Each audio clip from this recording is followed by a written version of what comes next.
జీవితంలో ఎప్పుడూ కూడా ఒకరికి భయపడి బ్రతకకు. ఒకరిని తక్కువ చేసి మాట్లాడకు.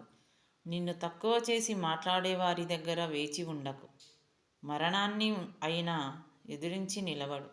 కానీ విలువలేని చోట ఉండి నీ ఆత్మగౌరవాన్ని కించపరుచుకోకు.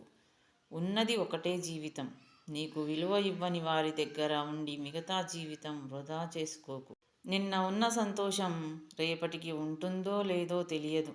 అలాగే ఈరోజు ఉన్న కష్టం రేపటికి ఉండకపోవచ్చు. కష్టసుఖాలు వచ్చిపోయే బంధువుల్లాంటివి. ఉన్నది ఒకటే జీవితం. నలుగురితో కలిసిమెలిసి నవ్వుతూ నవ్విస్తూ గడిపేద్దాం. క్షణం బాగుంది అనుకునే లోపే మరో క్షణం కన్నీళ్లు పెట్టిస్తుంది. జీవితం ఎలా ముగుస్తుందో కాలం పెట్టే పరీక్షలో జీవితం అనే ఆఖరి పేజీ చివరికి తెలియని సమాధానమే జీవితం. ఆగిపోవడం అనే ఆలోచనే రాని నీ బాటలో రాళ్ళుంటే ఏంటి, ముళ్ళుంటే ఏంటి, తొక్కుకుంటూ వెళ్ళిపో. నువ్వు ఇలాంటి పరిస్థితికి రావడానికి కారణమైన ఆ మనుషుల గర్వాన్ని పాతాళానికి అణుచుకుంటూ పో.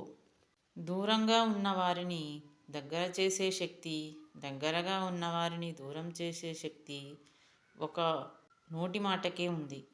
అది కత్తి కంటే పదునైనది, అమృతం కన్నా తీయనైనది. ఒకరి కష్టం తెలియాలి అంటే వాళ్ళు చేసే పనిని చేయడానికి ప్రయత్నించు. అందులోని కష్టం నీకు పూర్తిగా అర్థమవుతుంది. నటించే బంధాలన్నీ తీయగా మధురంగానే ఉంటాయి. నిజమైన బంధాలు ఎప్పుడూ కష్టంగా కఠినంగానే ఉంటాయి. ఇది అందరికీ తెలిసిన నిజం. అయినా సరే మనం ఎప్పుడూ నటించే వాళ్ళనే బాగా నమ్ముతాము. ఇంటి కోడలు వేరే కాపురం పెడితే సంస్కారం లేదు, పెంపకం సరిగ్గా లేదు అంటారు. అదే తమ కూతురు వేరే కాపురం పెడితే చాలా తెలివైనది, బాధలు భరించలేక సంసారాన్ని చక్కదిద్దుతుంది అంటారు. ఇది ఎక్కడి న్యాయం? నమ్మినందుకు ద్రోహం, నిజాయితీగా ఉన్నందుకు ద్వేషం, ప్రేమించినందుకు మోసం. దుఃఖంతో మూగబోయాక బయటకు రాకుండా గొంతులోనే ఇంకిపోయిన చిట్ట చివరి మాటలన్నీ కన్నీళ్లుగా ఉబికి వస్తాయి. బతకాలంటే నటనైనా రావాలి, లేకపోతే మాటలతో మాయ చేయడమైనా రావాలి. మంచితనం, నీతి, నిజాయితీ అంటూ కూర్చుంటే బతికున్నగానే సమాధి కడతారు. గుర్తుపెట్టుకో.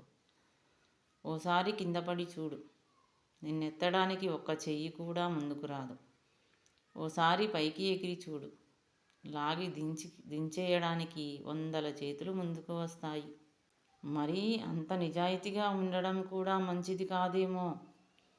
చెట్లు కొట్టడానికి వెళ్ళేవాడు ముందు నరికేది నిటారుగా సాఫీగా ఉన్న చెట్లనే కదా. చిరునవ్వుతో ఇతరుల హృదయాలను గెలుచుకునే వాడే నిజమైన ధనవంతుడు.